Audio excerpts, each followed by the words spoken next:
Heather McDonald has got the juiciest scoop. When you're on the road, when you're on the go, Juicy Scoop is the show to know. She talks Hollywood tales, her real life Mr. Segment serial data, and serial sister. You'll be addicted and addicted fast to the #1 tabloid real life podcast. Listen in, listen up. Woo woo. Heather McDonald, Juicy Scoop. Hello and welcome to Juicy Scoop. I have returned favorite, a former office husband of mine, a tall, bald-headed delight, Guy Branum. Heather, I'm so excited to see the cute lunch sticker that you have on your laptop because, I mean, truly, it is a concept that I will always...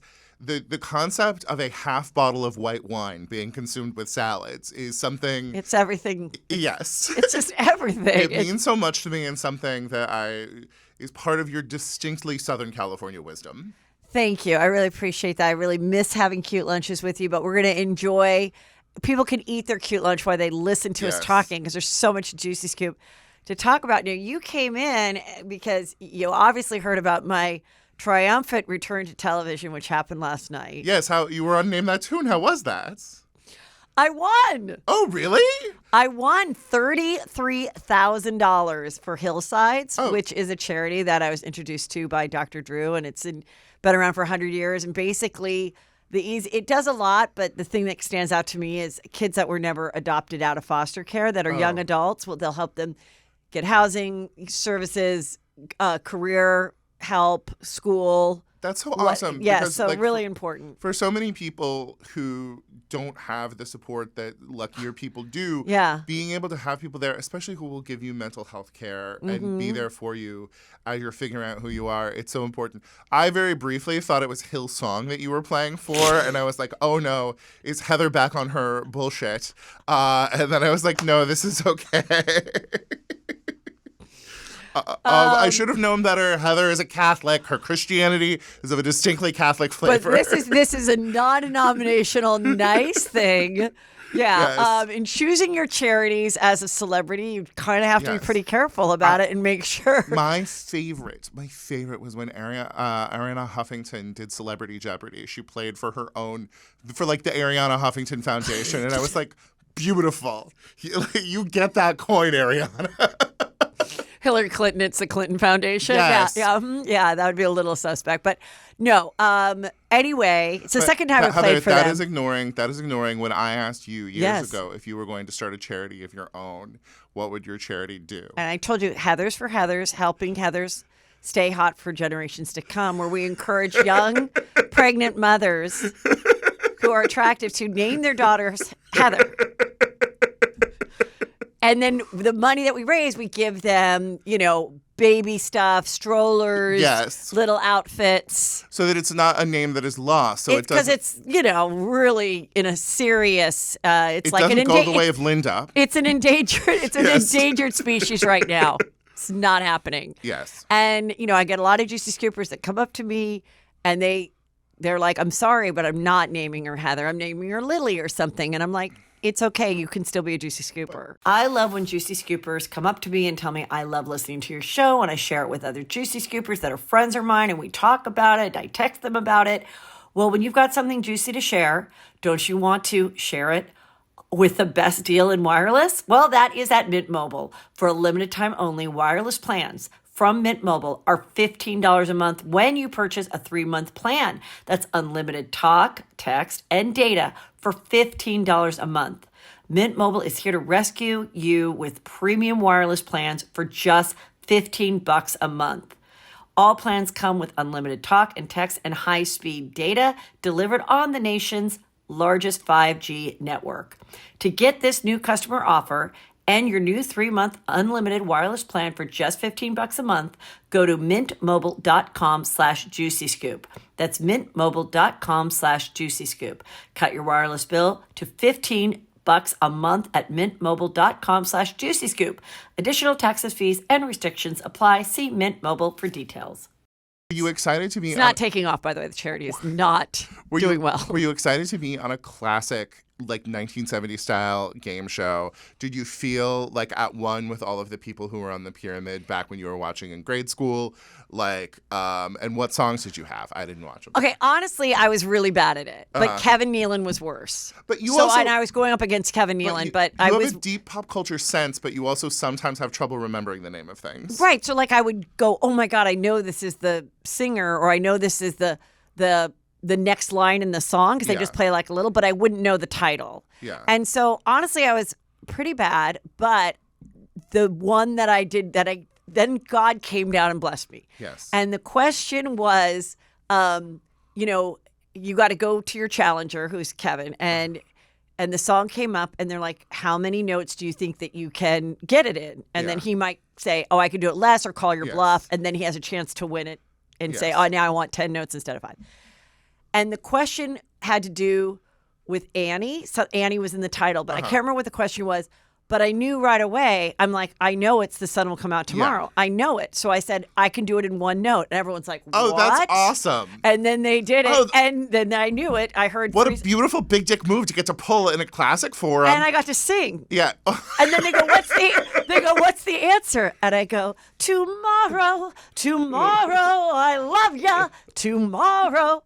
And I was like, oh my God, I was so excited for my sister Shanna to see it because we were both Annie in like local plays. Yes. And whenever my parents would have like some real estate clients come over, they like pimped us out and we'd have to sing like tomorrow. We forget what a cultural phenomenon Annie was. Like I remember it came out when I was in like kindergarten or something, and there were so many girls in like 2nd and 3rd grade who were like, this is my personality now. This is who I am as a person who really likes Annie. Yes.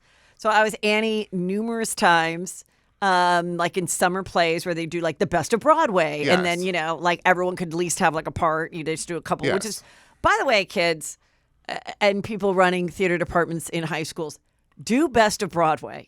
We do not need to see the entire boring thing.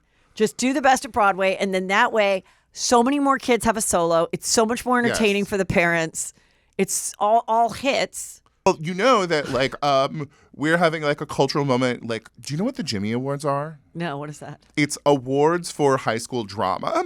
Oh, God. And the presentations are always, like, ridiculous. But, like, Renee Rapp, who is in Mean Girls and Sex Lives of College Girls and is a pop star and everything like that.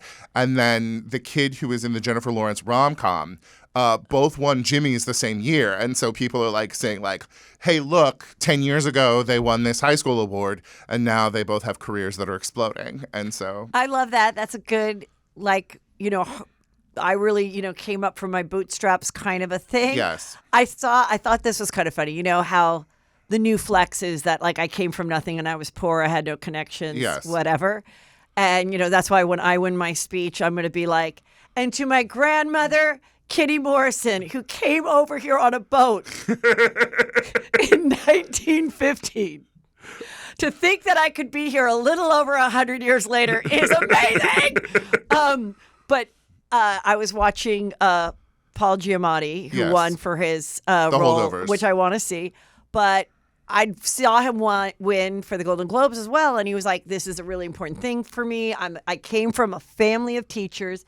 And I'm like, oh, that's pretty humble. And I'm imagining like these two people coming home and one is teaching 3rd grade math and the other one is doing the science and they just live in a middle class home and there's Paul. And so anyway, when he won this last time, whatever the Critics' Choice or something, the reporter's like, and he goes, yes, because I came from a family of teachers. And he's like, yes, your dad was the president of Yale. Oh, that's hilarious. And he goes, that's well, wonderful. but there were other teachers, and he had to be a teacher to get to that place. And I'm like, you're still a great actor. Yeah. But don't try to, we got it. Like, you probably got into Yale. I'm sure you did Yale Drama School, and I'm sure you were super talented and really, really good. But, like, let's not everybody sugarcoat what this is. Access to, I came from nothing. You know? Don't try to jump on someone's thing. Okay, we're going to get into the Emmys and stuff, but I did watch Vanderpump Rules, the premiere. After the whole scandal, it's back. Yes. So it's out. People are going to watch it. And I want to say it's really It is really good. They're finally not acting like anyone really works at the restaurant anymore, which I like. Yes. Because, I mean, Lisa is just reducing her presence in the greater Beverly Hills, West Hollywood area. You know, Tom is still thriving, but, like, Lisa's shifting the business model, and we respect that. To a state where there's less taxes, thank you, Nevada, and a better model for sure.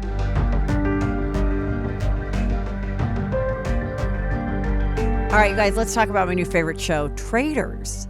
It is really juicy and really fun. 3 episodes are out. You can watch it on Peacock. Okay, so I did not watch it before, so let me explain how this works. And also, of course, like any of these competition games, they can change at any time. So you have Alan Cummings, he's the host. They go to this really cool place in Scotland. So it's like gloomy and dark, and it's a castle. And it's this mix of different reality stars. So there's people from The Challenge and from Big Brother and Survivor. And then, of course, my favorite's the Housewives. We have Tamra, we have MJ, Mercedes from Shaw's of Sunset. We have Phaedra from Atlanta and Married to Medicine. And I think that makes it, we have Larsa Pippen. Okay, we have Larsa Pippen and her now very serious boyfriend, Marcus Jordan, son of Michael Jordan. And they're this couple. They're featured on Real Housewives of Miami. So they come together. They're the only couple together. And they go in this room, and it's all serious. And everybody's a faithful. And then they are like, but there's going to be a few traitors. And they don't know how many traitors there are. But the guy goes around and he touches them as they wear blindfolds of who's a traitor. So now a couple of them are traitors. And like, I thought about telling you guys, but I really kind of think I want you to watch it. So a couple of them are traitors. And so the challenge is they know they're a traitor, meaning they hold the power. So they can come, they can murder people, meaning they get them off the show when they want. They also have to act like they're not a traitor and they're, oh my God, I got to get the shield, which is kind of like their safety net for that round. And so that's where the game playing starts to happen. And it really is interesting how they do it. And then the challenges are they have to work together to get more money in the pot for whoever the final winner is. So right now, I guess it's $250,000, but it could be more based on how much they put. So then they're like, well, we should all try to work together to get the most money during this challenge. But then when somebody goes and runs off and tries to get the shield, which can save them from elimination or being murdered, then are they a target or are they not? Or are they definitely not a traitor because they're going for that shield? So then a couple of the traitors want to go for the shield to act like, oh, hope I don't get murdered tonight, when the whole time they're putting on their hood and killing the people. So knowing how all these people are reality stars, it is kind of amazing because you see someone like Tamra tell the host, well, I lie to people's faces all the time. I've been doing it for 16 years. And you're like, oh my God, and so I can act like I'm their friend and I can get past this. And then the way they eliminate people is like they kind of like Survivor in that they don't want the strong, smart people to stick around. But at the same time, they have to make sure that in choosing the people that then they don't go, oh, obviously the traitor is this person or this person. Because the minute they figure out who the traitor is, then that person is out for good. So they do a couple of these round tables where they start to point at people. And they point at this girl, Peppermint, and because she slipped up and said, well, clearly I'm a traitor. I mean, I'm a faithful. And they're like, you slipped up. And they kick her out. And she really was a faithful, not a traitor. So then they start feeling guilty and sad. And they're like, oh my God, it was a mom mentality. I feel so. So it really is fun. And every episode there's 3 out now is very different. So anyway, you guys, I'm telling you, I'm going to be covering it. I'm going to be watching it. And I think it's really juicy. So check out Traitors Season 2, only on Peacock. Every Thursday, new episodes drop 9 p.m. Eastern.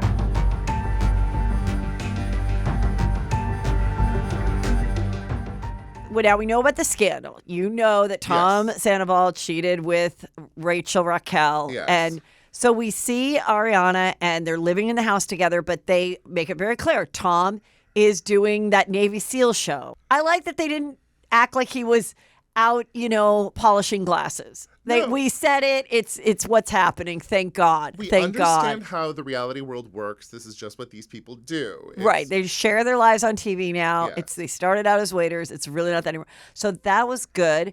And we just are starting to see them, like, are they going to be able to go out? Are they going to hang out with each other? And then, but then Lala starts to feel bad about Raquel. And she meets with Lisa Vanderpump and she goes, I was with this guy who I thought was going to be the love of my life. Everyone told me I was the other woman, but I didn't really see it that way because he kept telling me what our life would be like together. And then in the end, her guy, Randall, cheated on her too, and now they're going through a custody battle. So she reaches out to call Raquel, and then she has to tell Ariana, I left her an audio voice message. And I just kind of thought, that's interesting for them, because it's like, Ariana's like, okay, but like, she was really nice about it. But again, it's like, well, we all said how much we hated this girl and she like destroyed our lives and stuff. And now you're reaching out. But then also it's a TV show. Yes. And so I think they're sort of giving her a little slack, even though I'm like, okay, we get it, Lala. Like, you don't necessarily really want to reconnect with this person, but you know, it would be good because they wanted to come back on the show. The thing is once somebody has been sort of like the arch villain of a season, they either have to be brought back into the fold or leave the show. You can't have somebody. We all got very tired of everyone yelling at Erica Jane for 3 seasons. And it's like now she's back in the heart of like the bosom of Abraham and things are fine and other people can have fights. And I think it just is necessary. And I also think also it's Vanderpump Rules. It is like sexy people who do bad things. Like sexy people are going to do bad things. Yes. So the sandwich shop, they talk about the sandwich shop. Uh-huh. Are you familiar with the struggles of the sandwich shop? I'm not. Well, Ariana and Katie had always wanted a sandwich shop when they were both married or with their Toms. So when the Toms were putting together their Schwartz and Sandys, they were like, we should have a sandwich shop. Yes. Well, then the scandal broke and they're like, we're moving on with this sandwich shop. And they get this adorable little place. I think it's on Robertson. And they get the set designer for Nancy Myers or her decorator to do it. And it's super cute. And they find all these yummy sandwiches. And, you know, I'm like, you should do a sandwich called the Better Half, which is just a half a sandwich because everyone wants a half a sandwich. And they're getting cute teacups and everything. But then they had all this trouble with the city where they now had to scrape their patio and then they didn't have permits for this and for that. Meanwhile, Ariana in real life came in like second with Dancing with the Stars and is now Roxy Hart on Broadway. And she has a boyfriend in New York. And we're watching this, Peter and I are watching this, and he goes, wait, they're going to be making sandwiches? I'm like, or they can make $30,000 on a post. I mean, I think it's like. Well, do you think anytime someone on a reality show starts a new business, they are just thinking, this could be my spinoff? Yes and no. I think that they were like, this could be something that, a spinoff with cameras, but without too. Like this could be something that could be really good and we could have several of them. I mean, the thing is like the passive income of business, I do think you have to take care of the business a little bit. You know, you have to be somebody who has a mind for that. And I think that if you're doing it with cameras, it makes sense. If you're doing it without cameras, you really need to be one of those people who's like, because like overhead on Robertson is going to be high. That's what I'm saying. It's going to be so hard. It's sandwiches, so it's not like you're making that easy money off the booze. Right. I mean, maybe they have a wine and beer, like, I don't know. But then people were like, you know, was this true? Yes, I talked to them. I know that this was a real intention. But that's why it's also hard when people have a partner in anything, whether it's a podcast or real estate, whatever, because one person might get another opportunity, like starring as Roxy Hart, and then you're like, what do I do with this sandwich shop? Here's the thing, though. One important factor in all of this is the idea of Los Angeles character breakfasts. Like, when people from the Midwest come, having a location where you can go and the likelihood of you seeing one of the sexy people you love from television is high, that's that's something to bring you in. But if people are going to be consistently, like, starring as Roxy Hart on Broadway or spending so much time doing their like yoga wellness posts and integrated content that they only show up for 15 minutes. It's a hard thing. Yeah. It's a hard thing. But we'll see. I still would love it to open, but if it doesn't, I think we understand why. I don't think people should be mad at them for it. Like, it's a freaking pain in the ass. It's hard. I would like to premise this question by saying I have started the long drive through Atlanta.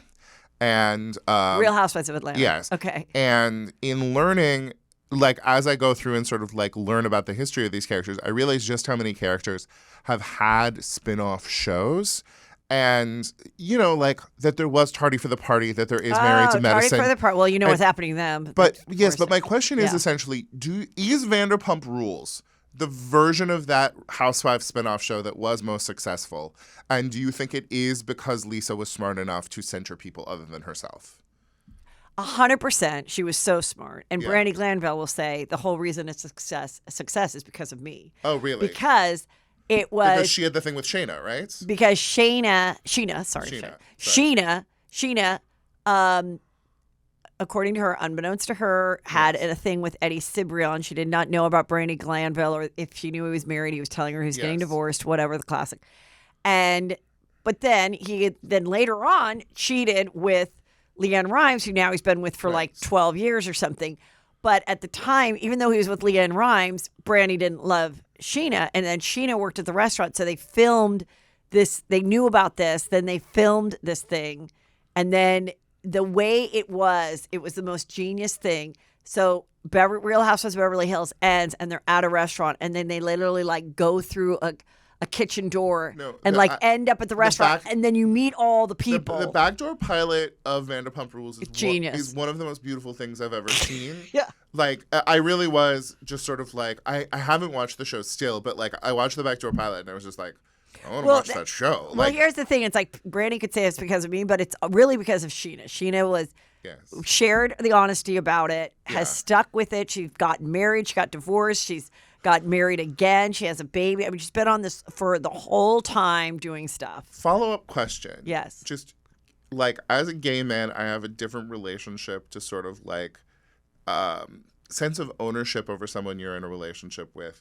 And I just wonder, like, do you think that somebody like Brandi ends up, like, super blaming Sheena because Eddie's the father of my children and there's a way that I can never stop? Like, why is it so easy to blame this person who's a stranger to you instead of the person who stood in front of a crowd and said, I will love you forever? Like, That is such a good point. Like, because women are awful sometimes. We're we're harder on each other. We're awful. I mean, why is it that there, in cases women will side with a guy, and even in a fight or whatever, they always side with the guy. They just...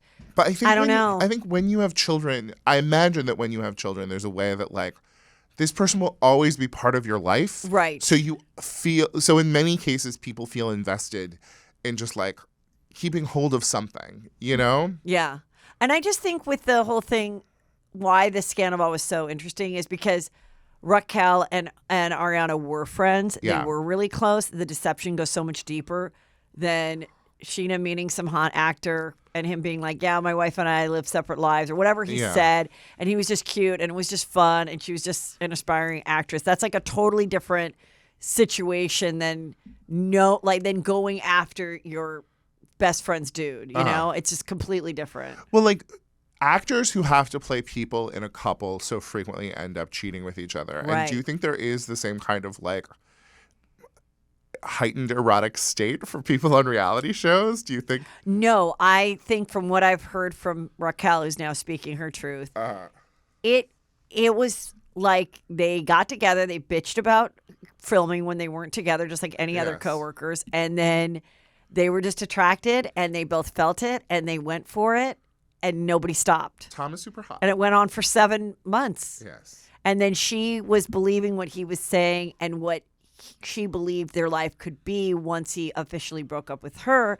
And then the reason I'm not doing it right now is because we are on a show and we got to wait for the show to end. And then there can be a little break and then we can act like we bumped into each other. I don't know what their plan was. Yeah. Eventually we might know more. Everyone's given their side of the story. But what's kind of funny about watching it now is this still was done a long time ago, but they are like a little bit able to like make fun of it a little bit just right now. Like, it's like time does heal all wounds. Yes. And so I think that's kind of fun to watch because they are all like very funny and entertaining. As somebody who is not watching the show, is there anyone who is desperately fighting for air? It just feels like Sandoval has like so occupied the space. Are there any?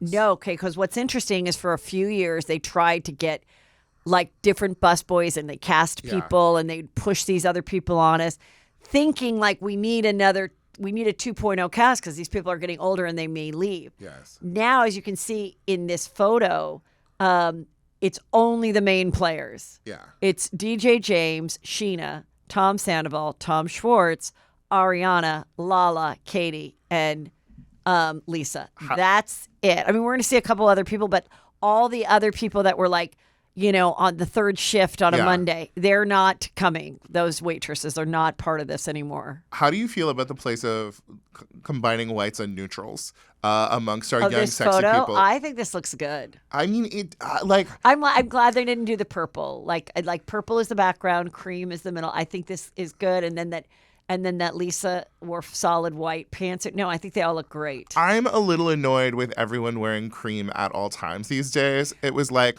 You know what I think it is that no one ever thinks about? What? It is a real flex to say, I'm going to wear a white pantsuit with a cream trench. Yes. And I'm going to go out and eat. And I'm such a classy bitch. Who is that person? I'm not going to spill coffee. Yes, who is that person? I'm not going to sit on a dirty bench. Yeah. It's iconic. And it's like it's a rich thing too, because I never think of going all white or wearing all white, but now I'm starting to think about it. Well, also gay guys started wearing like cream or tan Speedos like 5 years ago. Wow. But it was kind of like, what, is he naked?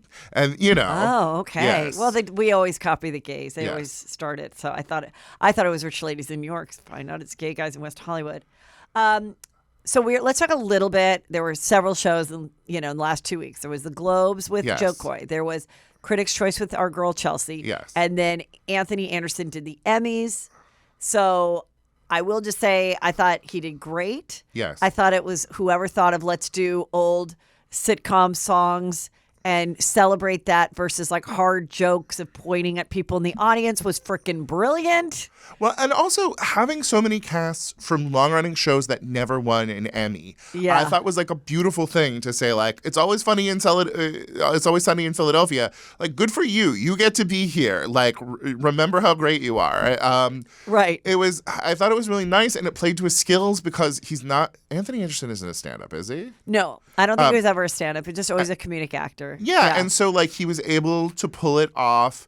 I did think like when they brought in Natasha Lyonne and Tracee Ellis Ross to do the thing from I Love Lucy, it was the hardest because it's like it's an iconic comedy moment. You're just never going to be funnier than Lucille Ball and what's her name? Ethel? Vivian Vance. Yes. But I thought like the thing is like Tracee Ellis Ross has those multicam skills, those sketch comedy skills of being able to like throw herself at it, and I thought it was really fun. I also really liked that at the Critics' Choice Awards, I like jokes. And Joe Coy was in the hardest possible situation at the Golden Globes. It's a live show in front of like very famous people who are even just as stand-ups. We understand that like sitting at tables and having like food and drinks in front of you is not our deal. It's the worst possible situation, and he had very little time to put it all together, and it was rough to watch. But go ahead. I just love that Chelsea did it artfully because I want to see it done well. Well, this is what I think the difference between Joe Coy and Chelsea is. Yes. Chelsea has had experience of being with celebrities for many, many, many years. Joe Coy is really a one-man band. And his success is him going out and doing these enormous arenas and for like people. Building that community. Yeah, that people just absolutely adore him. So collaboratively, he certainly doesn't have the experience. But he doesn't also have the experience of being in the A-list celebrity world. Yes. And she already did it the year before. And also, she's just more comfortable up there or surrounded by those people. So once you're comfortable, the audience was more comfortable. And the audience wasn't very comfortable with him because he wasn't comfortable. Well, and also the idea of collaboratively. It was a situation where, according to him, like they'd offered it to several people and he only got the job 10 days beforehand. Right. And like Chelsea is used to having writers. For decades, she has had writers and, knows how to manage them. Hopefully better now than 10 years ago. Yeah. But, and clearly she does. But like that, there is that thing of like, if the call came for a big opportunity 10 days from now, you have worked as a writer. Yeah. You would know exactly who, like you would call me and Allison Faust and, you would know who to go to as your people. And the thing is like what Joe Coy does is solo work. And I think he just didn't immediately have like, these are the people who are going to write me killer jokes. If and when I get the call, I will be calling you. But I also will have the attitude of like, if I bomb, this is still going to be the biggest moment in my career for me. Yes. So like, that's why you say yes, though 10 people said no. Yes. But why someone at a different level will turn it down. Yes. Because they're like, this could only hurt me. It's not like first I thought, is this hurting Joe Coy? And then I'm like, absolutely not, because just his audience is so freaking loyal. They treat him like a brother, and if they feel like their brother got a little beat up this week, they're gonna go in droves to see his live show. And then if he can be funny and humble, because he can be very self-deprecating in his comedy. Yeah. So if he can bring this moment to the stage, it'll be fresh. Yes. It'll be a fresh Hollywood story, like a Kathy Griffin type of Hollywood story. Yes. That people love to hear. That's where I would go with it. I thought a better thing to do was to just not apologize and not say anything and kind of save it like Chris Rock did. Yes. But instead, he went and did an interview.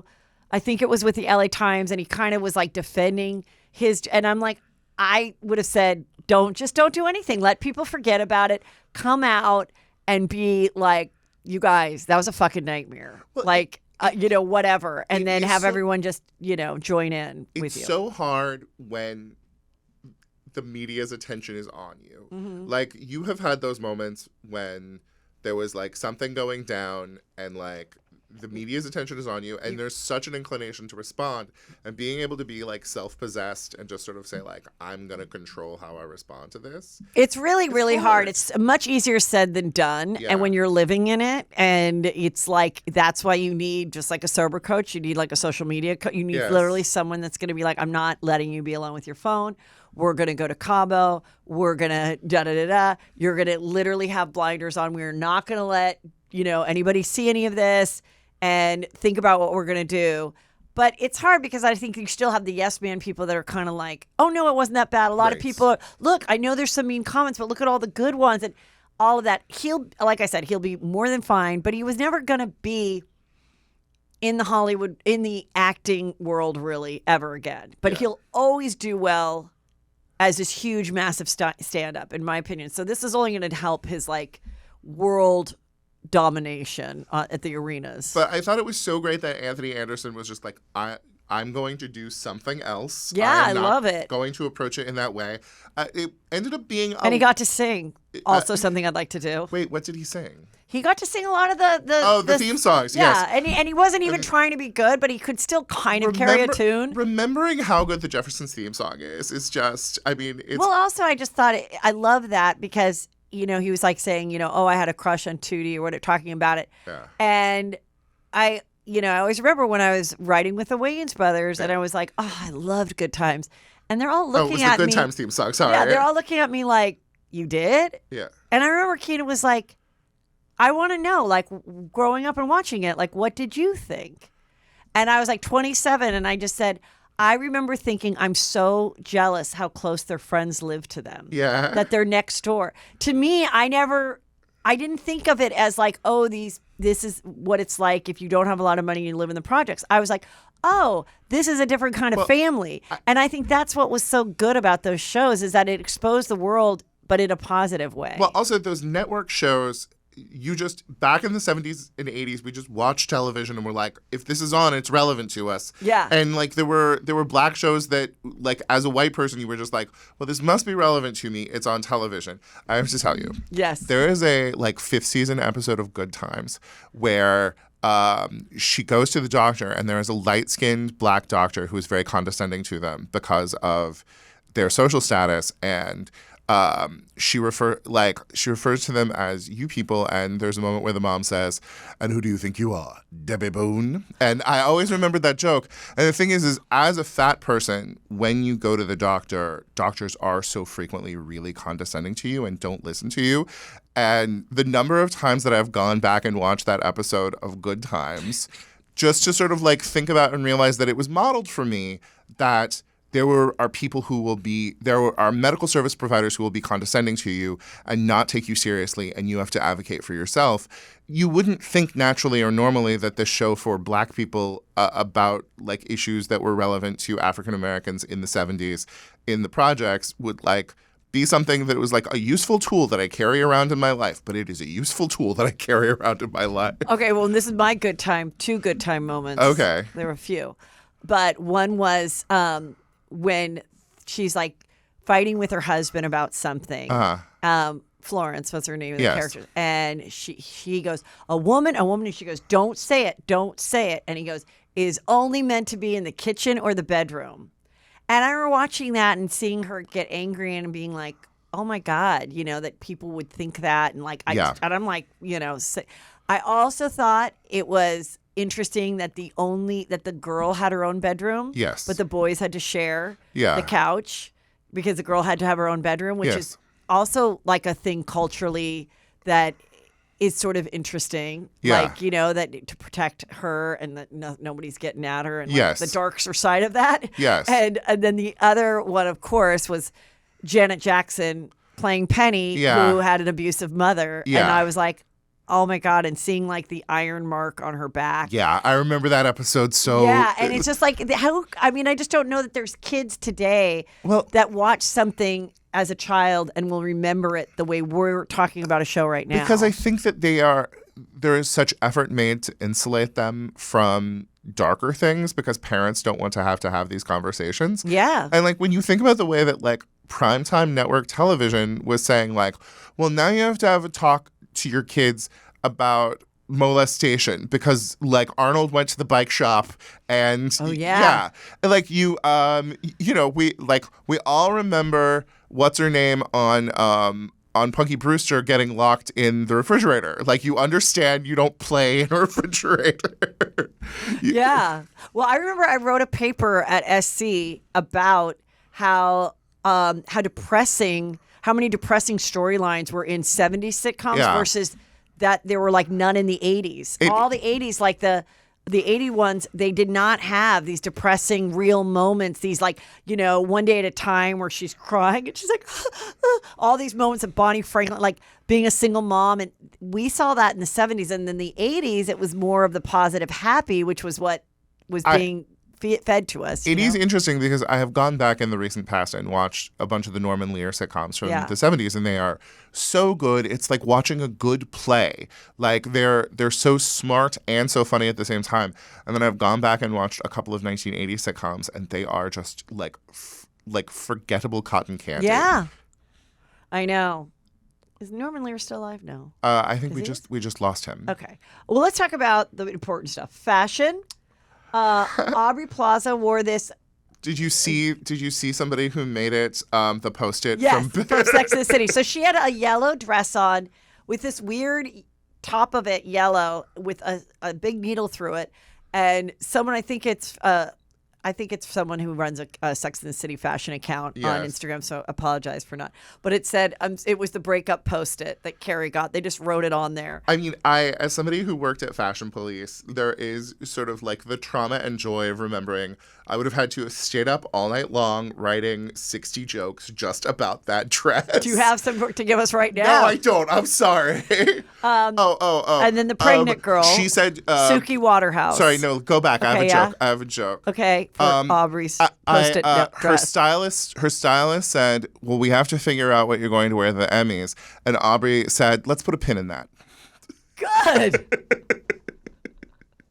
We do a fair amount of gossiping on this Juicy Scoop podcast, I know, and loose lips sink ships. But when you have something really juicy you have to say and share with someone, you got to do it. And right now, the best deal in wireless is at Mint Mobile. For a limited time, wireless plans from Mint Mobile are $15 a month. When you purchase a 3-month plan, that's unlimited talk, text, and data for $15 a month. Mint Mobile is here to rescue you with premium wireless plans from just $15 a month. Use your own phone with any Mint Mobile plan and bring your phone number along with all your existing contacts. Ditch overpriced wireless with Mint Mobile's limited time deal and get premium wireless service for just $15 a month. To get this new customer offer and your new 3-month unlimited wireless plan for just $15 a month, go to mintmobile.com/juicyscoop.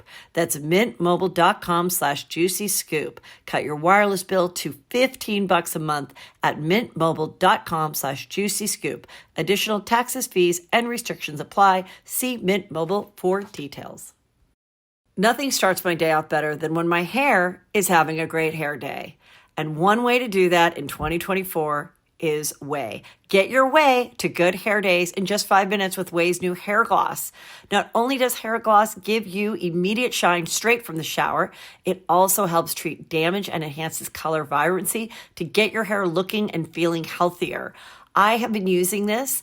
I use it about once a week, and it makes such a difference. My hair feels silky and shiny, and what's really great is that hair gloss helps prevent heat damage up to 450 degrees. And I blow dry my hair. I pull it straight with a curling iron and then curl it. Like, I use a lot of heat on it, and it is looking shinier and healthier and more vibrant than ever thanks to Ouai's hair gloss. Give your hair a glow up with Ouai. Go to THEOUAI.com and use the promo code JUICY for 15% off any product. That's theouai.com, THEOUAI.com, promo code JUICY. This girl is pregnant, Suki Waterhouse, and she wore a big red gown, but basically she just had the top part be like a bib, like a big square bib. So we got a full back, side tit, and then you got to see the stomach from the side. I will say Aubrey Plaza was taking a stab, or a poke rather, at like real fashion, and I respect it. Like, okay. it was big.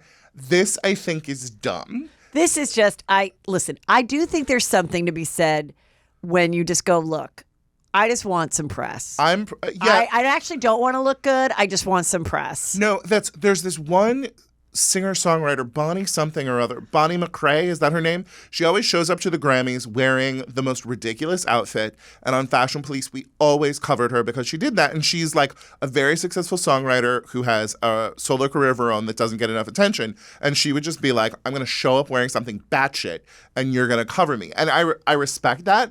But this is of the school of, I'm pregnant, but I still have a hot body. And I think there are smarter ways of doing it than that. Well, as someone who was pregnant twice and wasn't famous at the time and never milked it, I wore maternity bathing suits. I didn't wear bikinis where my big stomach was out. I didn't like walk around with my stomach out. And I am jealous. And I do think if I was ever to have the second coming pregnant again, I would be milking it out and walking around the earth like I'm the only person that's ever given birth, which is what a lot of people do. I love when I just like be a little bit cheekier about it, have a little bit more fun with it. This is just kind of... It's not cute. It's not cute. It's not cute. I mean, the way that skirt just goes enormous underneath. I'm just imagining the gapping when you sit down. Yes. This was Princess. She's a drag queen, and she went as a Green Goblin with like extreme makeup. I think this is beautiful. Drag Race always... Drag Race won. Drag Race so frequently wins for makeup.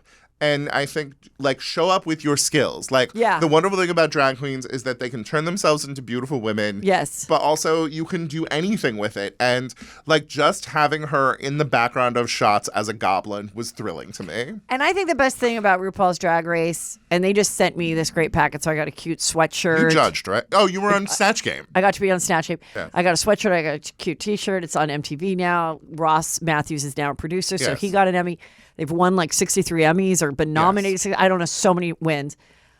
But I think the best thing that it's done is made this art form this huge segment of entertainment. Yes. That these drag queens and you can go to a drag show, you can go to a drag brunch, you can go on a drag cruise. You could they are able to have full blown entertainment careers like stand-ups do. Yes. And they never were before. I think that's the best part about it. The trouble is that we are running dry. Like our national supply, they do have a bunch of There's no up-and-comers, you mean? I mean, now there are so many kids who learn to do makeup on TikTok but have never performed in real life who go on the show. Oh. And there were these two absolutely beautiful boys who they were twins, Sugar and Spice, and they can't even dance. They are good at makeup and they are beautiful, but they can't dance.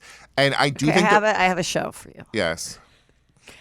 We bring back horrible Abby Lee Miller. Yes. But she's only helping drag moms. She's only helping drag moms and their kids who are at least 15. They got to be a little bit older so they know what they're doing, but she's helping them get their dance on. All right, one of the problems is that it used to be that these drag queens came from horrible backgrounds where their parents rejected them, and that rage turned into art, and now they all have moms who sew for them, and I hate it. I think the answer is that we need... So it's become too supportive. Yes. The parents are too supportive, hence the art is not as good. So we need to... I love it. We need to start fracking our gay bars. We just, when you get to the point when there's not enough oil left, so you have to pump water down in there, we just flood water into gay bars, and then good drag queens will come out. Speaking of this, did you see that J-Lo showed up at the Abbey? Oh, no. Wonderful. She came with her... shoving her alcohol, Delano or whatever it's called. I don't even know what it is, like a sparkling thing. And she, singing, I can't get enough. Have you seen the video for Can't Get Enough? No. It is really weird and kind of bad. Oh, I should watch it. I love J-Lo's music and I love her look. But it's about, she's kind of the video is her having a bunch of weddings, but a couple of the dresses are weird. And then the dancing is weird. The dancing is very weird on it. And so she goes to the Abbey, on Emmy weekend, and she's, filling drinks. Of course, the comment was, I think at one point she took a glass and went into the ice. Yes. Okay, so that's a big no-no. To serve the drinks, the gays would have drank ice in a hot second if it came from J-Lo. They don't care. But, yeah, so I was hoping you'd be there that day. Not that you... troll the bar. When do I go to the Abbey? The thing is you missed that day. The famous people always go to the Abbey, and I just want to say there's already a picture of Liz Taylor up at the Abbey. You're never gonna win at the Abbey. I want to see somebody go to High Tops. I want to see somebody, go to High Tops. Okay, yes, or Rocco's with your beloved friend Lance. Right, he owns Rocco's. Yes. Okay, we'll do that. This was a fluorescent green Jessica Chastain. It looks really good. I wore this color when I went on Watch What Happens Live. How did it go? Everyone said they loved it, but I have to say I regret it. Yeah. I think neon is too trendy. It comes and it goes. And, I may never be back on that show. And I wish I would have gone with something just more classic. I mean, her with the red hair, I think it's bold, and also it looks good. You're Jessica Chastain. You get to go to movie things. You get to go a lot. Showing up to the Emmys, you can do your B-side look, but I have to say it's a very difficult time for Jessica Chastain right now. Okay, why? Because Greta Gerwig is our greatest Sacramentan. Greta Gerwig has staked out her territory as our greatest Sacramentan, and Jessica Chastain, repeated Academy Award nominee.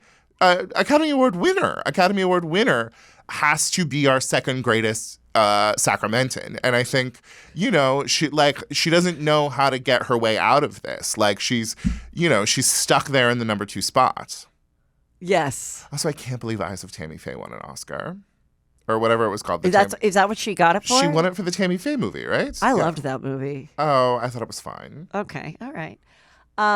Here we are with Issa Rae, and she went with just a big, not showing off the body, but and she has a great body, big feathery thing, and I think this is smart. She got invited to everything. Yes. Her best dress was that orange. She wore an orange, crusted number 2, I think. Yes. The Golden Globes. That was one of the best dresses. She showed off the body there. So why not just be super chic? And also and go for it. That little taste of I'm hosting a late 70s variety show. There's something very magnificent, and this is what like Barbara Streisand in her late 30s would have worn. This is what Marlo Thomas would have worn. I really love it, and it's too much, but also sensible. Yeah. First of all, don't wear black. Yes. Okay.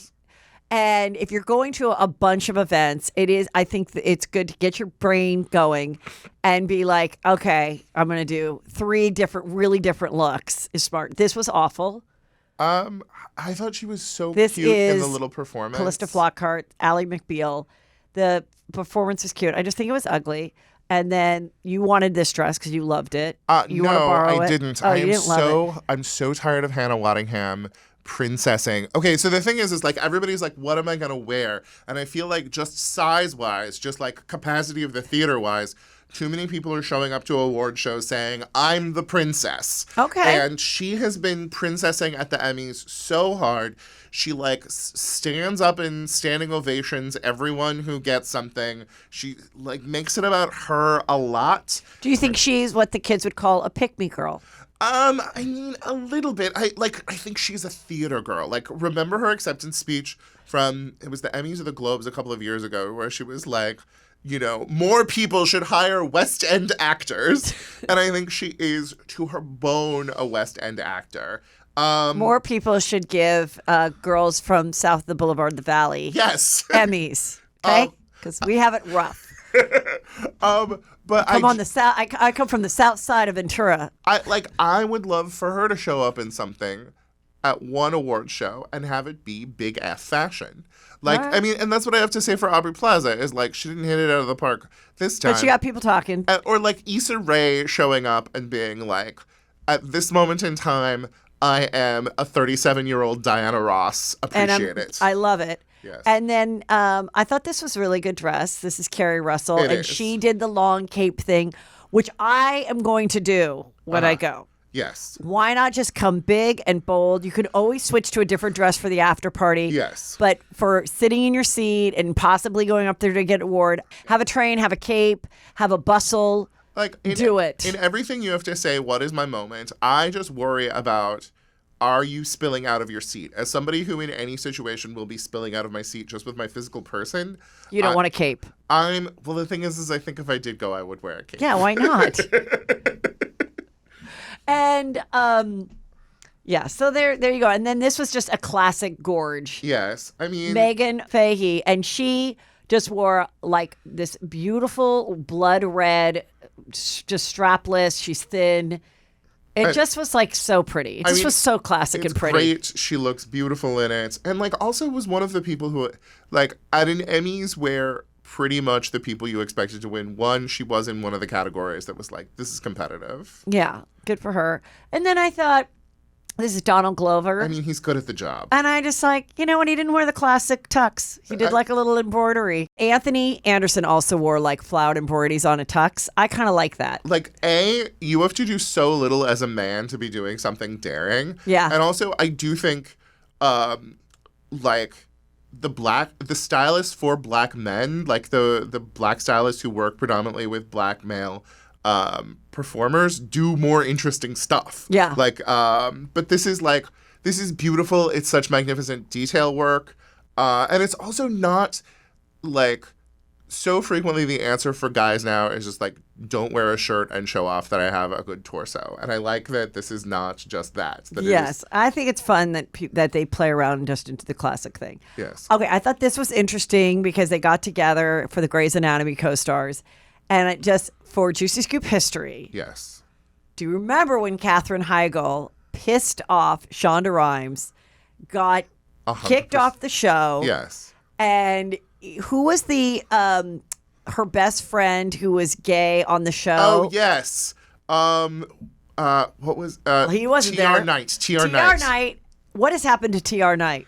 I mean, the thing about Grey's Anatomy being on for so long is that there are people who were like stars of the show who left the show and then are just nowhere. I'm sure he has like a respectable drama series that nobody watches that he's on. So there was TR Knight, and TR Knight accused the other actor who's black. What was his something name? Washington. That he said that he called him a derogatory term. Yes.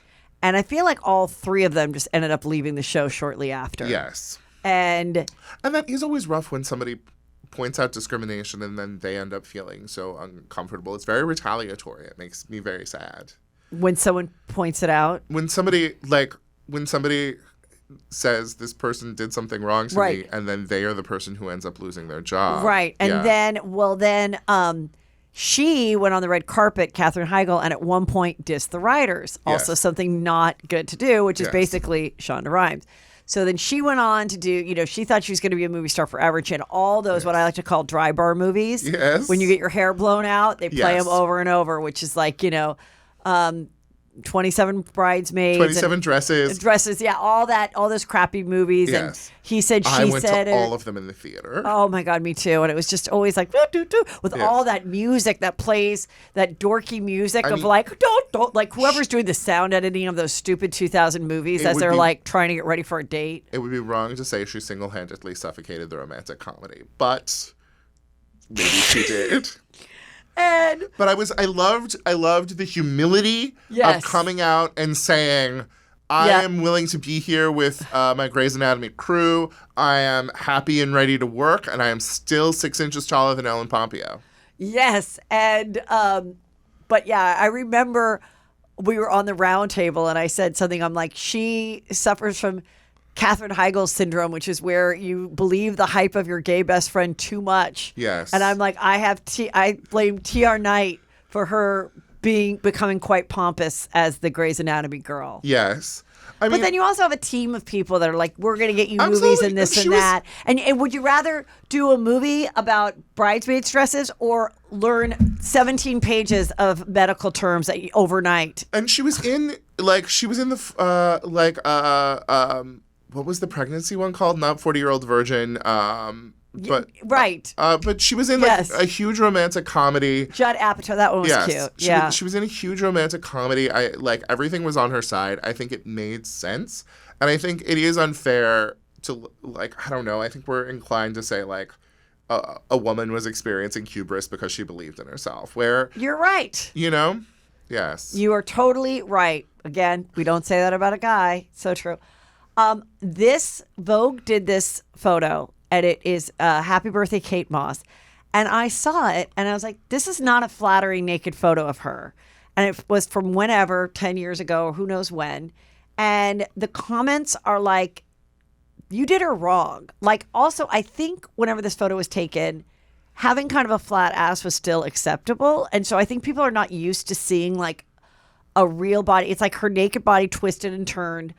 But, again, I wouldn't be thrilled if that was what Vogue posted to say happy birthday to me. I would be like, really? Could you ask me first? I, as a fat, get kind of annoyed with people who made a living off of having a perfect body or being extremely skinny. Okay. Turning 47 and then saying let's all have real bodies. Hey, accept yourself.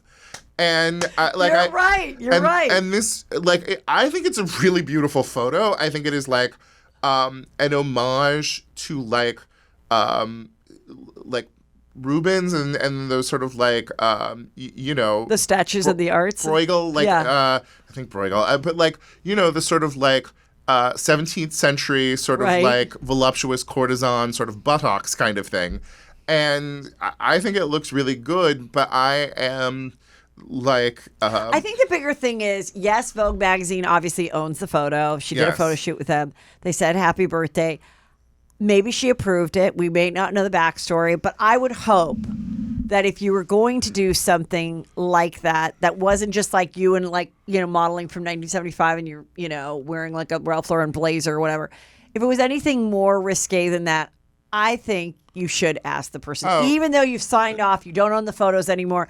I just think that would be the classy thing for Vogue to do and be like, hey, you down with this photo? We wanted to give you a happy birthday. I mean, that's a really, really good point. I think there is sort of an assumption that models are just understand that their bodies are out there. Yeah. And I don't know how protective of them we can be when it is something they have chosen to commodify about themselves. I just have an issue when you get in the door by being hotter than me, and then once you're in the door, you say, hey, why can't we all go to Seed? I'm like, calm down. I agree. Let's talk about Real Housewives of Salt Lake City. Have you watched it at all? Okay, I have only seen the cultural impact of. I have the receipts. I have the websites. What is it? Well, the stuff I want to talk to you about today is just the juicy thing that came out on last night's episode. Okay. Which is so Monica, this one at the bottom. She, she's quite a shady past. She had an affair with her husband's sister's husband. So Wonderful. her brother-in-law for 18 months. Yes. Then got divorced, and she had a marriage before that. So she is, she's been divorced twice, cheated, whatever. Then she's got this mother, and the mother was featured on the show, and they fight horribly to each other, like say F you and all this other horrible to each other on the show. And a lot of people are like, and myself included, this feels very like they're acting. Yeah. We now know that she set out to get on the show. She made friends with Jen Shaw. She worked with Jen Shaw. I did see that. Yes. Yeah. So she set out to get on the show. She started a fake account called Reality Von Teese, where she would share all the stuff. Now, there's another site that covers all the stuff. It's called All About the Real Housewives, and they just came out with an article saying, according to them and allegedly, that on the Reality Von Teese, which she ran with a couple other people, they released these videos of Jen Shaw treating her staff horribly, screaming at them. And people were like, how did they ever get those videos? Well, according to this, when she went and befriended Jen Shaw and was working with her, she said, you should have surveillance cameras here. And she set it up, but the cameras went to her phone. And that is why she had all those things to then expose. Because I remember corresponding with Reality Von Teese because she was exposing how awful Jen Shaw was to her fashion designer and her staff and everything with these videos that she was putting out there. She then hides that identity, gets on the show, has her mother come on the show with her. And last night, she really reveals how awful the mother is. And the mother is awful. She's awful, but the mother is what made her awful too. The mother is one of those mothers who's totally narcissistic and really jealous of her daughter. So you think she's really a monster and not performing monster? I think she's both. Okay. I think she is a monster. I think you could also feel sorry for her because she does have a horrible mother and she did have some bad things happen to her. But the calculating and being fake to people's faces, I will never forgive, reality show or not. Yeah. This isn't Traitors. This was a reality show. You're supposed to look at that when you're acting like when you're being their friend, you're supposed to be their friend. So just to clarify, so she went and was like, you should get these cameras. Yes. And she was like, according to this and story, she was like, oh, where do I do that? And she's like, I'll set it all up. I mean, that's genius. And it makes me wonder about the legality of it, because this person was agreeing to do this with her. I mean, well, it's like, listen, anybody that's trying to be an assistant to an entertainer in 2024, good fucking luck. Oh, because I literally am terrified. Assistant? She was kind of her one of her glorified wonderful. assistants. Do you think finding out that this woman created Reality Von Teese so that she could get herself on Real Housewives of Salt Lake City is going to help people figure out that you are Dorit doing a character? That your entire career was just Dorit establishing herself, like talking about gossip and that sort of thing, so she could play herself up and then make it onto Real Housewives of Beverly Hills? You think that is what Dorit is doing? I think that's who you've been for the past 30 years of your career, was just Dorit Kemsley in a wig. Well, yeah. Whenever anybody would say, "Would you be on the Housewives?" I'm like, "No, I'm too on the inside." You would never hire someone that's like this in on. So if they knew who she was, what I don't like about anonymous stuff, which I've said, is that by hiding behind anonymous things, and listen, I follow a lot of these anonymous, influencers in this world, and they do really good work. But you're not really putting yourself out there, because you could be this anonymous person who's putting out all this, crazy, info about a Dorit, and then go to an event as a completely different person and make friends with Dorit and maybe go to her home and maybe see PK and then go back and be typing away. That's why it's scary. This woman needs to be working for the CIA. I think she's brilliant. She should possibly be running our country. It's so impressive. You say that now, but I think if season 1 or 2 of Beverly Hills, they had come to you and said, do you want to do this? I think there was a point when back the paths then, diverged yes. where it was like you could have, because you had so much. I was just never wealthy enough. But now they don't care. This girl doesn't have any money either. Now they don't care because the wealthy people are too smart to do it. So they need the poorer people. Let's be fair to Alex McCord. It's never mattered that much.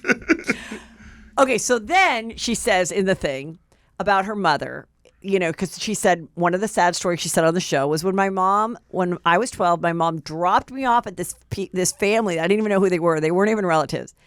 To watch me for like a year while she went to New York for work. And I was like, what is the work? Was it to be a Raquel? Was it to go after a rich guy? I don't think it was, selling IBM computers. What the fuck was the work?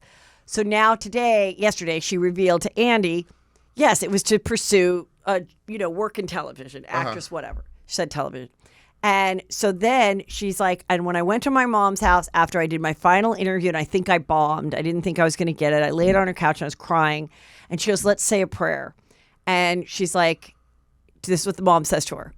Let's say a prayer. And she goes, and the prayer was, if Monica doesn't get it, won't they give it to me? Will they give it to me? And so now they're not talking because the mom wasn't happy with her performance and wasn't happy with, and there's video of now this girl, Monica. Yes. Filmed a lot of her mom being horrible to her. And then she would send it to Tanisha, who is a hairdresser for Heather Gay, who is also one of the people that have access to the Reality Von Teese Instagram. And she was not big on picking up the phone. She was big on doing audio messages and sending videos and everything. That girl now has released it all. And one of the videos she shows is the mom scolding her for her performance at this girl Angie's Easter party. And she was like, you were awful, you were screaming. And she's like, Mom, you need to protect me. Why are you getting mad at me? And she goes, the producer said I did great. Monica says to the mom, the producer said I did great. And she goes, I don't care what the producer says. This is not the goal of this. You're an actress, and if you're going to continue on, you can't be a complete asshole, is what the mom was saying. The mom was kind of giving her good advice. She was kind of like, peel it back a little so that these women like you and you continue to stay. The mom was a better acting coach than the producer. A 45-year-old woman getting dance mommed makes me thrilled. I do think... I don't think she's 45. That's probably if she listens to this, I'll probably think she's most angry about. The thing is like, as a fan of Survivor, watching how the show has evolved over the years is fascinating. Watching how housewife shows evolved with things like, Jill Zarin figuring out that you could, call a gossip columnist and get something. Watching the shows gently turn into Traitors. Yes. Is like three-dimensional. It really kind of is, and I think we don't. I don't know. It made it made the season good. So it's like, it is what it is. I'm not going to say what I want. I never want to say like this person should come back or not come back or whatever. I think it would be pretty inauthentic if she came back and they had to act like they could be her friend. But you want that. You do want that core of authenticity. The fact that Ramona was so old school that you always knew that at the end of the day, even if she was mad at Sonia, she liked being friends with. Just you want to have those friendships that feel real. Those friendships are deep. It's like they can be jealous of each other and they can be like, you're annoying, but they're somebody gets sick in the family, someone dies, they're going to be there Do you think that Dorit feels lost since Kyle became a lesbian? What I want to just finish this. Then we're going to get into Beverly Hills. We're getting into Beverly Hills. So anyway, that was revealed. The mom is a piece of shit also. Yes. Okay. So then this is also a piece of shit mom. This is Blac Chyna's mom. Uh-huh. Blac Chyna's ex-boyfriend said that the mom was sending him DMs saying, Blac Chyna, my daughter, is jealous of my natural, better body than Blac Chyna, and was sending him sexy things. Wonderful. So I just thought there was a real connection between Monica and her mom. Yes. And then there's a version of it here. And I just think, my God, these women are not going to have a good Mother's Day this year. I mean, it's really hard. You want people to be able to support their children. Do you think if your daughter ended up on a reality show, you would be able to have a healthy sense of distance, or would you try to put yourself into it as much as possible? I would just be in it when she wants me to be in it. You know, like I say that too when people are like, "Would you be part of my reality show?" I'm like, "Throw me around in the room. I will come to your party." Yes. I don't think I want to like sign up for a real thing, but you know, you never know. But anyway, I want to just say one more thing. The photo that's not featured here is Mary. Mary is a cult leader that married her step grandfather and had a child with him. And she was in the first part of the season in which she just told everybody straight to their face, like, I hate you. You're awful. I don't want to be here. Don't sit next to me. Get away from me, little girl.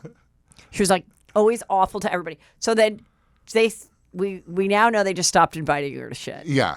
So she comes in and now she's like, they're like, who do you like, Mary? And she's like, I like Monica because she's pretty. I don't like you, Heather. And Heather's like, well, you said I look like I was inbred. And she goes, well, you do. But you said a mean thing about my house. And he's like, wait, what she said about your decorated house is worse than what you said saying that she was inbred? She's like, yes, I do think it's worse. And I'm like, the fact that everybody's sitting on this couch, nobody is like, you ran a cult and you live in a house with millions and millions of dollars of goods that you got from your poor, dumb people that you convinced that you were the second coming of Jesus Christ, who gave you money, who you then bought designer crap with, and now you're sitting here. Like, I just am like, she is weird, she's entertaining, but like, the fact that no one brings up the fact that she's running a corrupt church for her own gain is so weird that no one will say that on stage. I mean, but I do kind of also understand not wanting to go after those things that are at the core of someone. Like, if you do have any regard for someone, understanding, like there are just aspects of people that are so fundamental to them that you're like, oh, I'm not going near that. You know, it's like, if I were friends with the president of France, it would be totally crazy. Even if I got in a fight with him, I wouldn't bring up the fact that his wife molested him when he was in high school. The fact that we don't talk more about that the current president of France is married to his teacher, who was his drama teacher, right? I'm not sure. Yes, it was a drama teacher. He was 15, she was 40. She was married with kids. Yes. They fully had an affair. Have they seen May December? Have they seen May December is my question. For people that don't know, they fully... And people get mad. Yes, it wasn't an affair because he wasn't. He was. I've said this before. Yes. An affair. It's not an affair. She molested him. Okay. Great. He went off to college. Yes. And she since has talked a little bit about, and she got divorced, and she was definitely thought he would find young girls in college and never. But after college, he came back to her. Yes. And now he's like 45, and she's like 67 or something. And but I mean. Seemed to have worked out for him. She's the first lady of France. He became like the president of France when he was crazy young. I just don't like. It's crazy that people don't freak out more about it. No. It's insane that how are the French people walking around not do they not have debates? Do you imagine if Donald Trump was debating him and didn't bring up the fact that his wife But also, I think. I don't know what their age of consent is, but I think they have a cultural idea that like a man who is a teenager has like full sexual agency, which I don't agree with. But still, it was a teacher situation, and she was married, so it was like a triple strike. Like, have you seen May December yet? Yes. Okay, like I just hope they watch May December, and then they have a moment like Charlie Melton and Julianne Moore, where he gets to say like, maybe I wasn't in control of myself. That's what he's like, and then she's like, "You were. Say it. You were. Who was in control? Who was in control? Yeah. Who hit on me? Who hit on me?" You saw that was from actual footage of Mary Kay Letourneau. Yes, when she was like, I remember that because I was obsessed with that story, Mary Kay Letourneau, and she was like, he was the aggressor. When he slept over as my son's friend in the 6th grade, and I went down to get an ice water, and he was sleeping on the couch. He was the aggressor, is what she says. Jesus Christ! Amazing. But he's around. She's dead now, Mary Kay. And he's like hurt by this. Okay, so there are people who are like, should they have made this movie considering that there is a victim out there and you're sort of like re-traumatizing this person, right? Or like what the screenwriter has said is like, it's like inspired by this thing that was in our culture. It's not about this particular situation. Do you think it is wrong for them to do this and not consult him or talk to him at all? Or do you think it's fair game? Well, I guess if you consult him, then you kind of got to take his 2 cents and give him money. So I can see why they didn't, but it is kind of shitty. But at the same time, I think I don't know. He's made money off of it. What would you do? I think the most important part of the movie May December there are 2 B shots of the pool being shitty and then the pool being refinished. Just to remind you that she got 10 to 20 grand off of letting Natalie Portman come and job shadow her. And that's like just... Right, I wrote you about that. I was like, how are they rich and living on this island? And I thought that was kind of interesting that they like had waterfront property. And I was like, because the real couple, I remember I was doing a show at Bellevue Comedy Club in Washington State near Seattle. And then later in the week, he was going to be a DJ, and it was Hot for Teacher Night, and she was going to come, and the poster was her in a schoolgirl outfit and him. So they were like hustling this the notion, like 10 years ago. Yes, the notion of this trauma that is still something that you profit from is just so like what else are you going to do? What else are you going to do? Okay, so we were talking about a little bit about Beverly Hills, and you wanted to ask me about Kyle and Morgan. Yes.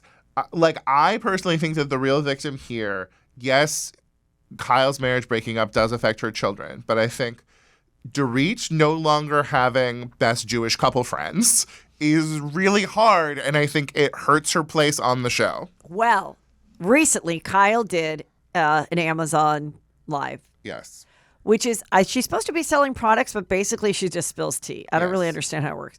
Anyways, of course, somebody asked, and she said, well, Dorit said that, we went on all these trips together. We went on one trip as a foursome like 3 years ago, and all the other trips that she mentioned and showed photos of were from cast trips. Oh. So she kind of was being a little mean to Dorit. She's like, I love Dorit, but come on. Like, she's pushing down that Dorit is feeling like we're no longer close, and we really were close even when the cameras weren't around. And she's like, were we that close?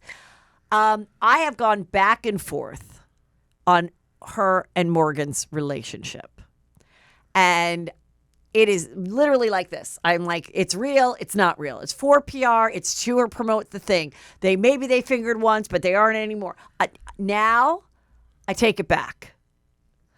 I do think they're a couple. I think it lines up with all of the the core goofinesses of Kyle's identity. Kyle crying because people didn't like the hat store.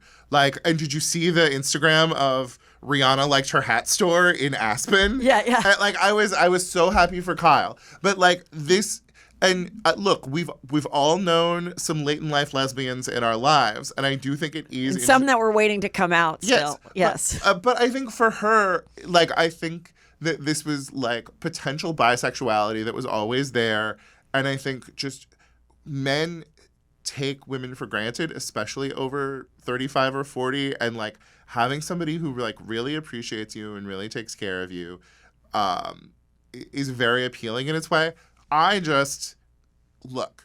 Dorit is my favorite Beverly Hills housewife, but she is built... Thank you, Guy. So many people have seemed to have lost interest in what I'm really truly about. I think she is running on fumes right now. Her identity for 2 to 3 seasons has been, I'm Kyle's best friend, and now Kyle doesn't want her to be her best friend. And there was a moment in this season when it seemed like Crystal Kung Minkoff was going to attempt to dislodge her jaw and eat Kyle, and eat Dorit, and I was like, wonderful. Let there be a little fight before there is the big fight between the people who can manage it. Are we scared that this could be Dorit's last run? I'm really, really worried about it. I am too, for the first time. Even though they had a good therapy session where they're talking about how he's like, you're not the happy girl. You were so excited, which I was like, yeah, they do a therapy session. He's like, she was so, enthusiastic and everything in the beginning. Well, 10 years ago, he was this older rich guy and she was this young girl that didn't have an English accent and had a different face. Right. And, he let her spend and spend and spend. And now she's not impressed with a pretty woman evening. Yeah. She's not. And it's like, well, that's what happens. Guys get a young girl and they're so excited that the guy bought them a pair of shoes that they're going to, prance around in them and tell all their friends.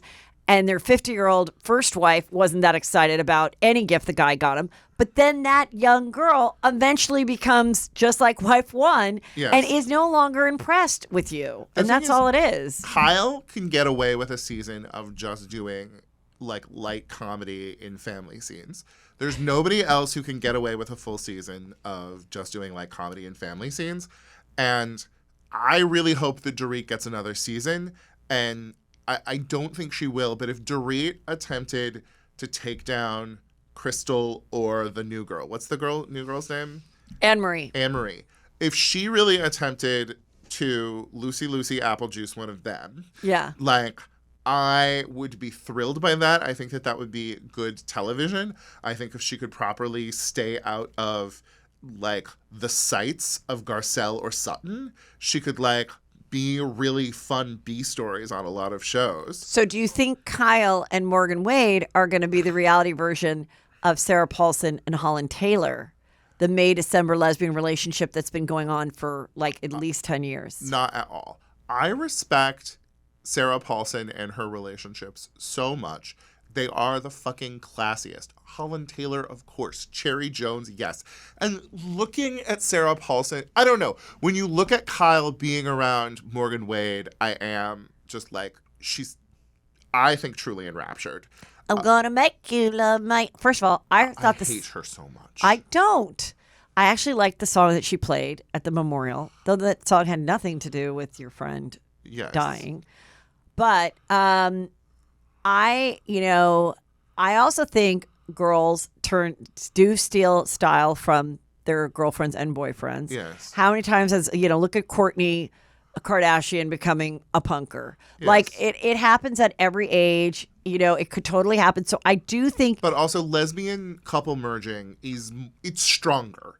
Like it is like losing sense of boundaries. Because it's a double. It's your girlfriend, your best friend who's now you're sharing clothes with and style, but you're also in love with them. So it's like a double emerging of a thing. Yes. And so I do think she's just enjoying that style. She's sober like Morgan. She's fit like Morgan. Now she's getting into Morgan's music. She's doing her documentary. She's done with. She's like had an awakening. But I do think.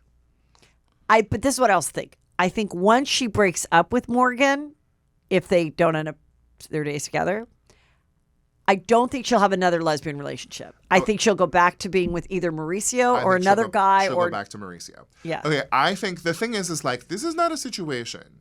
This is not a situation where like a high functioning service lesbian came.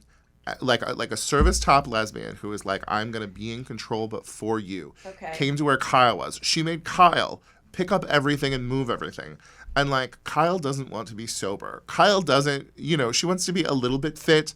But like, I really do think that this is something she'll do for an exquisite 18 months. And then I think she will find out about Morgan having strayed a little bit in some way. And then like, it'll be a journey out of that, and then a journey back to Mauricio because, or Morgan will just kind of grow out of her, just like I'm kind of over this, and I got what I needed out of it. I don't know. Right now, they're very close. They spent her birthday together. In Mexico, they're walking around in similar outfits. Okay, the other way I think this could go is Kyle gets brought into, and one of the things that's hard about this is like. Becoming a lesbian involves merging into this potentially this larger world of female friendship that isn't any of these ladies that we love. But I think if she goes to some lesbian parties and then one of Morgan's friends or one of Morgan's ex-girlfriends makes a play at her, that is the only step up the ladder of lesbianism I think that she makes, would be if, let's be honest, a higher ranking, more powerful lesbian Like if one of Jodie Foster's exes was at a party and was like, "Hey Kyle, I really love you on the show." Like I think that. But I don't think that's ever going to happen because a real power lesbian is not going to be interested in a Kyle type. Do you think? I think that for some of them, the notion of having a status wife, the notion of being a husband, I think that there are LA power lesbians who would like the appeal of being a Mauricio or a PK on this show. You know, like, I show up, I make her happy, and then I go off, and that's my place in this world. Yeah. Exactly. Okay, but also, What? no, before we move on, do you think Sutton overplayed her hand this season? No. What do you mean overplayed her hand? Like, was just being her, acting like the PTSD thing? making everything about her and being so aggressive and kind of putting herself into a situation where, like, even Garcelle wasn't excited about defending her. Yeah, I mean, I just think there's seasons where there just isn't that much going on with you. Yes. And, you know, and you are like, I don't think she's over the whatever happened that night. I think that she is freaked out about it, and she is going to use it for sympathy, and he's over it. He's tired of it, about the robbery. Yeah. Because he's like, well, you know, you No, weren't I'm hurt. not talking about Sutton. Oh, Sutton. Sorry, I thought you said Dorit. No.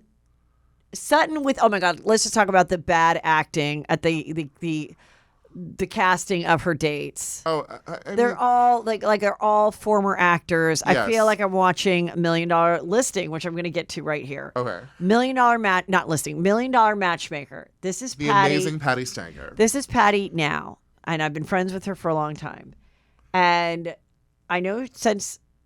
Now, Netflix just bought the show, and I Yes. couldn't believe it. So I went back and was watching it from 2011. Wonderful.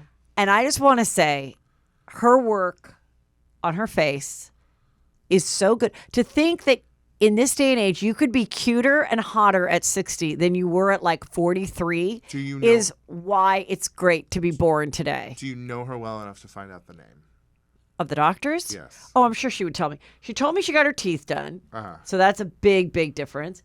She always had full lips, but I think she had her full lip. This is what I think. I think she had her nose done, and I think she got jaw filler and cheekbones because I'm watching the show and she didn't have that.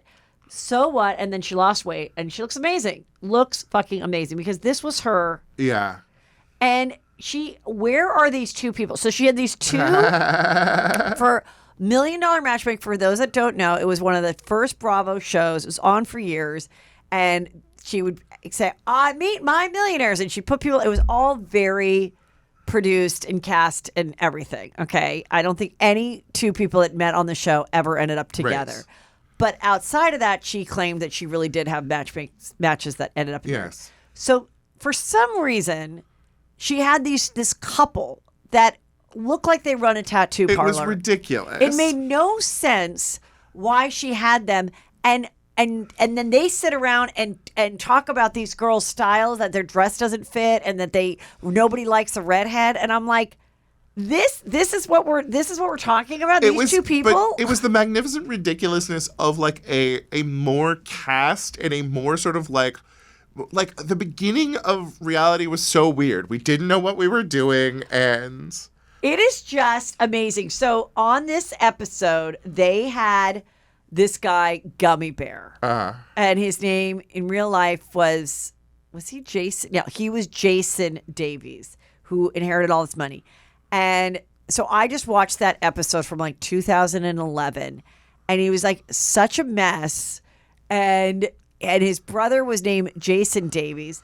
And so coincidentally, how the world universe just brings me something. So I was talking to you about it. Yes. And I go, remember that time?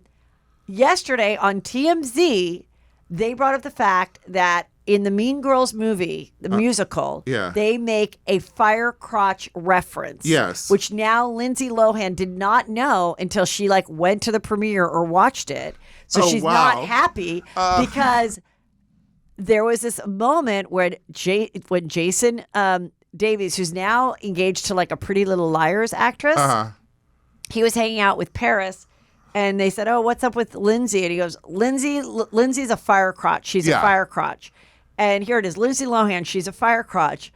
And like Lindsay's dad now is like getting involved. Why would they put that in the movie? And why would they bring it up?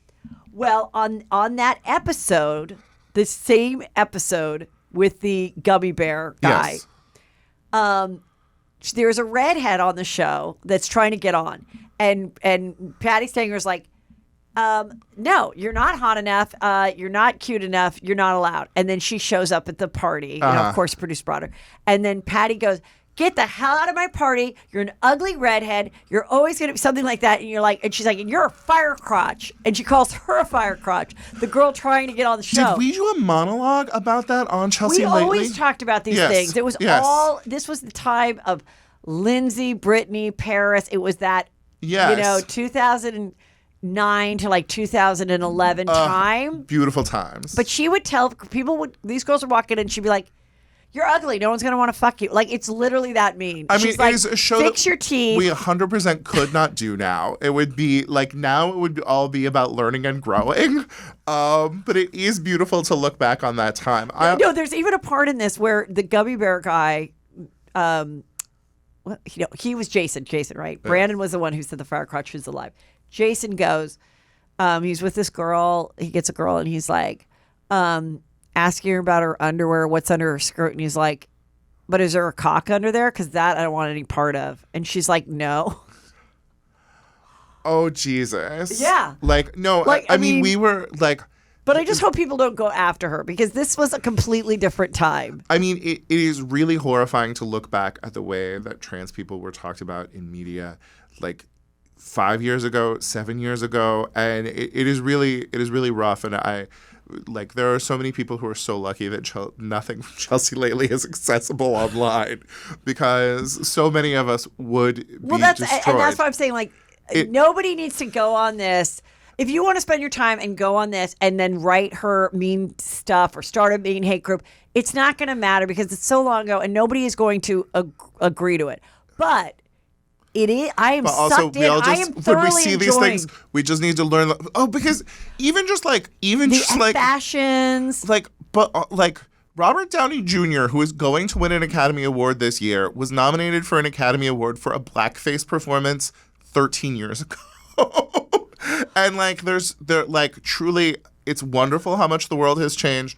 But I think particularly for young people, they don't understand how to deal with it. And I think it is weird for us to watch stuff from not that long ago and just be like, Jesus Christ. I know. Conventional wisdom was so horrible to so many people. I just want to say, I'd love to know where these two people are, by the way. Matchmaking is an ancient and respected Jewish profession.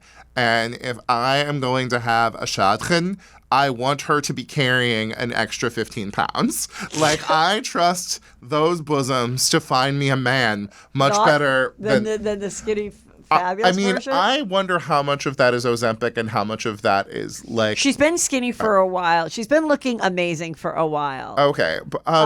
Why does Erica refuse to admit that it's the O? Or do you think it is? I think now people will admit it. Okay. Because the reason why is last year, if you said it, then everyone came after you and were like, you're taking keeping diabetics. Yeah. Now that there's so many versions of it and so many ways to get it, now people are being honest about it. Yeah. There's still some people that have been skinny their whole lives that aren't as cute as their heavier friend who's now hotter than them because they always had a cuter face. Yes. Who's like, you're cheating. And it's like, do what you want, you know? And then people are always so excited to hear that someone's bowels fell out in the toilet or whatever. And I'm like, okay, so be careful. This doesn't work for everybody, just like any medication doesn't work for everybody. But clearly, it's a miracle drug. Where do you think they are now? These people? Yes. Someone will find them for me, Juicy Scoopers. They, I remember talking to her about it, and she said they didn't want to come back to the show. They wanted more money, and they were going to do their own. They thought they were going to get their own show, matchmaking. Yeah. Like punkers who matchmake. I don't know what they're going to call. And I think they're probably not in the business at all. Probably no longer together because they probably blamed each other for the breakup. And, just having normal lives. It's working. Maybe she's like a hairdresser and he's like a tattoo artist. Well, there's the really rough thing about first 10 or 15 years of reality TV. It's possible that they were just getting supporting characters. They got $1,000 an ep. Yeah. And then they were seeing all the popularity and were like, well, if we can't get $3,000 an ep, and they're like, well, then goodbye. Patty, just dump them. You need a different thing. Yeah. Yeah, but also that's okay to leave because it's like you might have tapped out. If this is all you've gotten after being on 3 years, your fourth year isn't going to pop you into an amazing spot. Because after her success, they tried to do a show called The Head Huntress, and my friend got cast as What is that? It was like she was like a high-end like headhunter for businesses.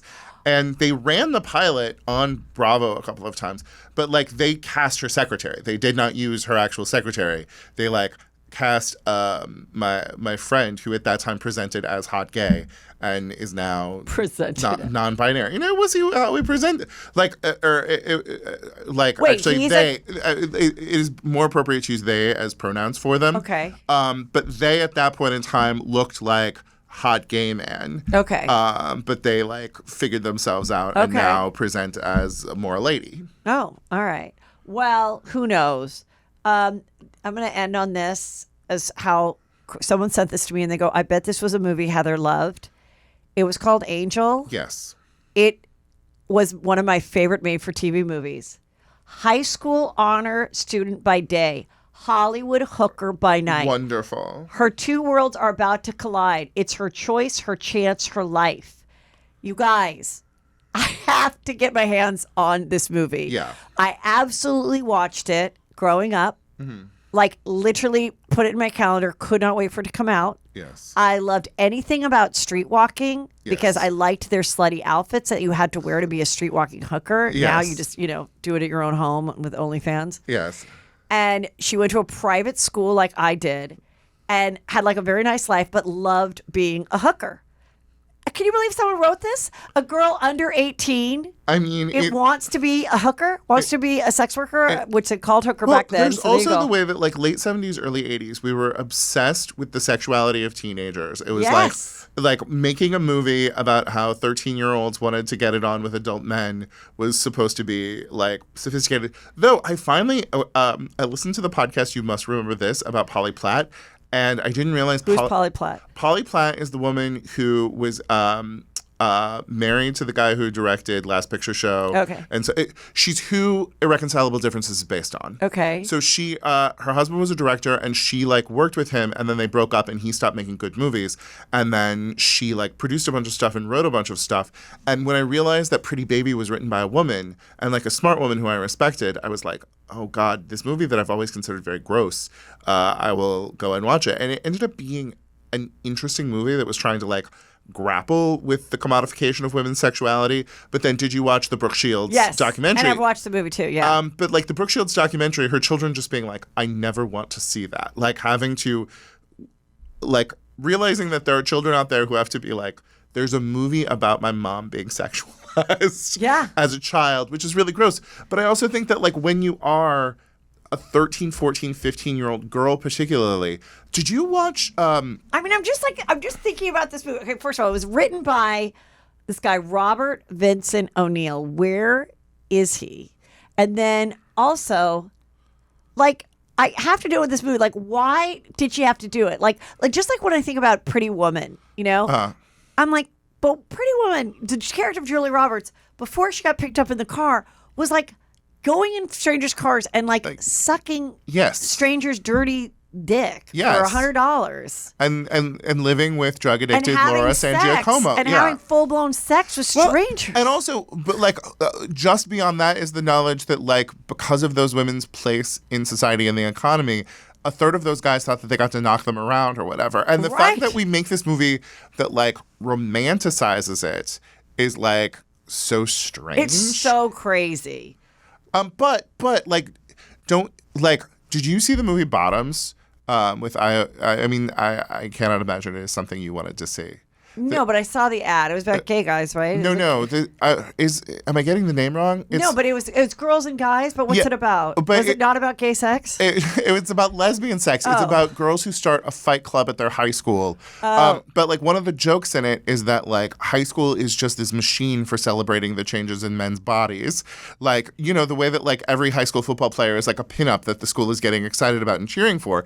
And like women have traditionally not had people who were like getting excited about in like a comfortable way with their coming to sexual agency. And I think that I know so many women around my age who would watch this or like that, was it called Foxes? Yeah, like, Foxes. Who were just like, yes, I am having these feelings. I want to go on these adventures in like a safe way, the way that Christy McNichol gets to, and not in a way that involves my uncle looking at me weird when I wear a tight shirt. Oh my God, Guy Branum, we got to wrap it up. Tell everybody where they can follow you, what you have going on. I'm at Guy Branum across all social media. I have a show at the Elysian on May 7th in Los Angeles, and I think tickets are coming out as part of Netflix is a Joke. Oh, classy. And my talk show got taken off of Max, so you can no longer watch it there. So it doesn't exist now. Oh. Well, wait, but you said you have another show in Atlanta. Oh, I don't know. That was just from the past. Oh, from the past. Okay. Well, listen, you're working on so many things. You're a writer, producer, showrunner, show creator. Yes. Actor. We all have a lot of hyphens. You have a lot of shit going on. So yes. follow Guy besides him being brilliant. Yes. You're a game show guest. You're a singer. You're a licensed real estate agent. No, not any. Well, I let that expire, so technically I'm not. I during the strike was like, do I have to re-up my bar membership? Did you? Oh, you no. Anyway, thank you so much, everyone. Go to heathermcdonald.net for all of my stuff. Patreon Friday. Thank you.